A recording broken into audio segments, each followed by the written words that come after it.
Mega hero Varun Tej, Lavanya Tripathi దంపతులు త్వరలోనే తల్లిదండ్రులు కాబోతున్నామంటూ ప్రకటించిన విషయం తెలిసిందే.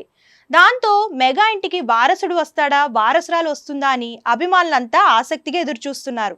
ఇక ప్రెగ్నెంట్ గా ఉన్న భార్య కోసం తాజాగా మెగా ప్రిన్స్ స్వయంగా పిజ్జా తయారు చేశారు. తన కోసం భర్త పడుతున్న కష్టాన్ని వీడియో తీసి లావణ్య త్రిపాఠి షేర్ చేయగా ఈ పోస్ట్ నెట్టింట చక్కర్లు కొడుతుంది. ఇక వరుణ్ తేజ్ చేసిన ఆ పిజ్జా అయితే చూస్తేనే యమ్మీ యమ్మీ అనిపిస్తుంది. తన భార్యకు సేవలు చేసే సమయం ఇదే అని వరుణ్ తేజ్ ఇలా టేస్టీ పిజ్జా చేసినట్లుగా కనిపిస్తుంది. భార్య కోసం వరుణ్ తేజ్ చాలానే కష్టపడుతున్నాడని, ఇంత ప్రేమించే భర్త దొరకడం లావణ్య అదృష్టం అంటూ పలువురు నెటిజన్స్ కామెంట్స్ పెడుతున్నారు. వరుణ్ తేజ్ సినిమాల విషయానికి వస్తే ఈ మధ్య వరుస పరాజయాలతో డీలా పడ్డాడు.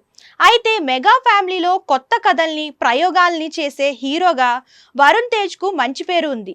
ఇప్పుడు మెర్లపాక గాంధీ దర్శకత్వంలో వరుణ్ తేజ్ ఓ తెలుగు, కొరియన్ మూవీని చేస్తున్నారని తెలుస్తుంది. ఇది కామెడీ థ్రిల్లర్ గా ఉండనుందని సమాచారం.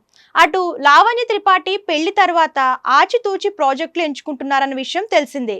పెళ్లి తర్వాత సతీ లీలావతి అనే మూవీని పూర్తి చేయగా ఇటీవలే చిత్రం డబ్బింగ్ పనులు కూడా మొదలయ్యాయి. జూన్లో ఈ మూవీ విడుదలయ్యే అవకాశం ఉందని తెలుస్తుంది.